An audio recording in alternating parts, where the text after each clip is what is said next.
Desde Cuba ha habido una reacción positiva a esta decisión de la Casa Blanca de retirar a la isla precisamente de esta lista de estados presuntamente patrocinadores del terrorismo. Dicen, todavía hay mucho por hacer. Agradecieron a quienes han levantado la voz para que esta decisión se tomara en favor del pueblo cubano, aunque las injusticias también, dicen desde el Ministerio de Relaciones Exteriores de Cuba, todavía pues no se resarcen con esta decisión. Vamos a analizar el tema con el secretario del Club Argentino de Periodistas Amigos de Cuba, Alberto Mas. Alberto, gracias por estos minutos. Bueno, de entrada vemos que se celebra esta decisión. Desde Cuba hay un pronunciamiento positivo, también las deudas que están sobre la mesa. Pero ¿prevés tú que esta política híbrida económica continuará contra la isla a pesar de esta decisión que se toma hoy? No, eso es seguro, teniendo en cuenta las declaraciones de Trump previas a la asunción. O sea, incluso son muchos los que ponen en duda el mantenimiento de estas decisiones que ha tomado Biden ahora al final de su gobierno. Y claro que tendría que pagar un costo político muy alto Trump al volver para atrás estas decisiones que no terminan con el bloqueo, como también lo ha analizado el gobierno cubano en la declaración que acaba de hacer, sino que, digamos, flexibilizan muchas de las medidas que estaban ahogando la economía cubana. Hoy, aún con estas medidas, la prohibición de llegar buques petroleros a Cuba y después poder ingresar dentro de los 6 meses a Estados Unidos sigue vigente. Las sanciones a las empresas y en especial a los bancos por las transacciones financieras van a seguir. O sea, se han quitado una parte de este corset que atacaba a Cuba, pero no se ha levantado en esencia el bloqueo.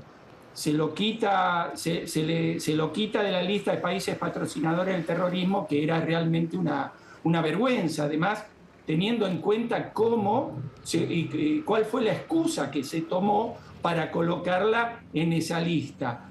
Cuba era garante de los acuerdos de paz entre la FARC y Colombia y pretendía Estados Unidos que detuviera a los negociadores de la FARC, algo que está incluso prohibido por las relaciones internacionales, por las leyes internacionales. Es decir, y además se ha dicho en el informativo, Cuba es víctima del terrorismo. Tiene más de 5.000 víctimas muertos en Cuba por los ataques sufridos por el terrorismo generado desde Miami. Pero no solamente eso, le han sembrado dengue hemorrágico, le han sembrado la fiebre porcina. Realmente los ataques terroristas que ha sufrido Cuba, la voladora de un avión en pleno vuelo, ataques a embajadas. Es decir, realmente haber colocado a Cuba en la lista de países patrocinadores del terrorismo era una ignominia total. Pero este es un acto de justicia.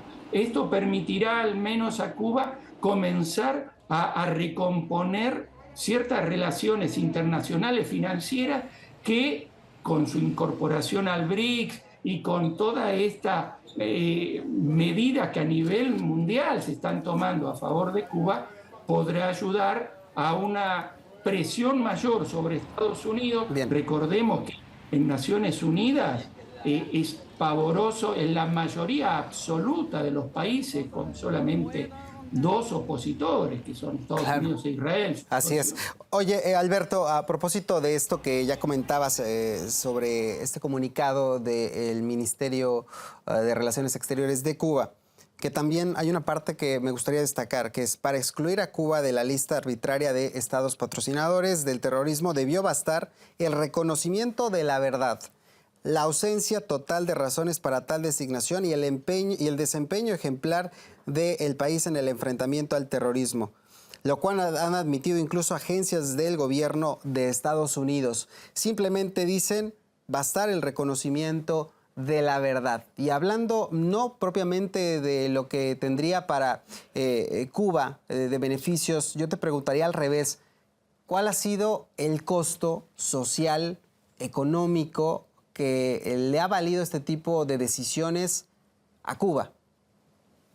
Mira, en principio la generación de algo que desde el periodo especial no ocurría hasta acá, que es la falta de alimentos y de combustible de la forma en la que se ha producido en esta época. Esto ha sido realmente la aplicación a fondo del memorándum de Lester Mallory de allá de 1960, donde decía que iban a derrocar a la revolución cubana a través del hambre de su pueblo.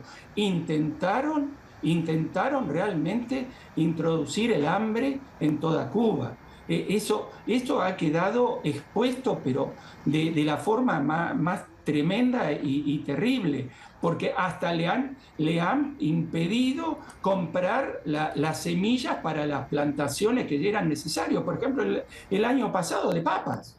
Es decir, realmente el ataque ha sido furibundo contra Cuba, pero destaquemos algo, la unidad del pueblo cubano ha resistido no solamente durante estos 66 años, sino actualmente en la forma más poderosa, a pesar de este ataque incluso de cuarta generación, donde están invadiendo con mensajes por las redes sociales a la juventud cubana para que deserte, que se vaya. Indudablemente acá con las mentiras que todos conocemos, con las fake news, pero aparte vendiendo en el exterior el idilio del mundo capitalista, que quienes vivimos en el mundo capitalista sabemos que esa es una mentira total. Ahora, tratan también de hacer creer al mundo que de Cuba se huyen del modelo. No, la gente que emigra, los jóvenes que emigran, lo hacen simplemente por una cuestión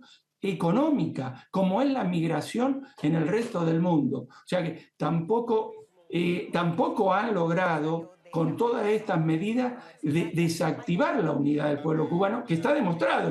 La marcha que han hecho el mes pasado en contra del bloqueo frente a la Embajada de Estados Unidos ha sido memorable, con todos los problemas y todas las dificultades para movilizarse. La gente concurrió al malecón a marchar junto a sus dirigentes políticos. La dirigencia política de Cuba no está aislada de su pueblo, como muchas veces nos quieren entender, porque la dirección política de Cuba es el resultado de la elección de ese pueblo.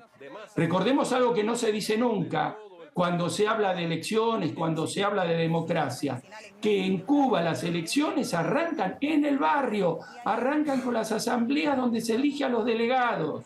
Alberto. Eso no ocurre en el resto del mundo. Y a propósito de esto que estás comentando tú sobre el costo que ha tenido, ¿no?, para la nación, ¿cuándo llega la justicia?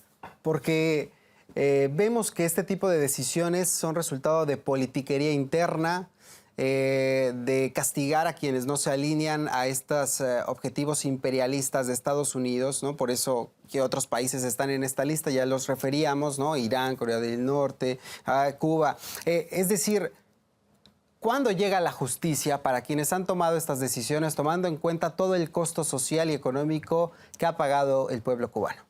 ¿Quién puede garantizarlo?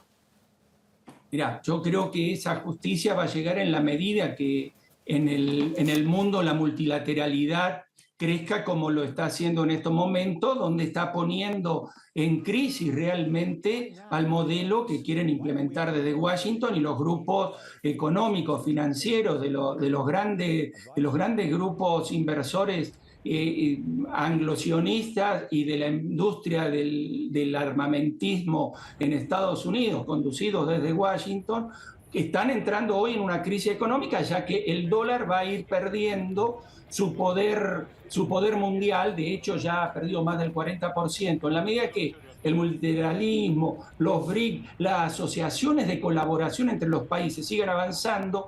Este modelo que nos está implementando Estados Unidos, que es de ataque directo y abierto a Cuba, a Venezuela, a Nicaragua, a Irán, es decir, se va a ir cayendo solo, pero todo depende todo depende indudablemente del avance y de la construcción que en el mundo tenga esta multilateralidad que es necesaria y que es el futuro para poder no solamente que se revierta estas políticas injustas, sino que también la subsistencia del planeta.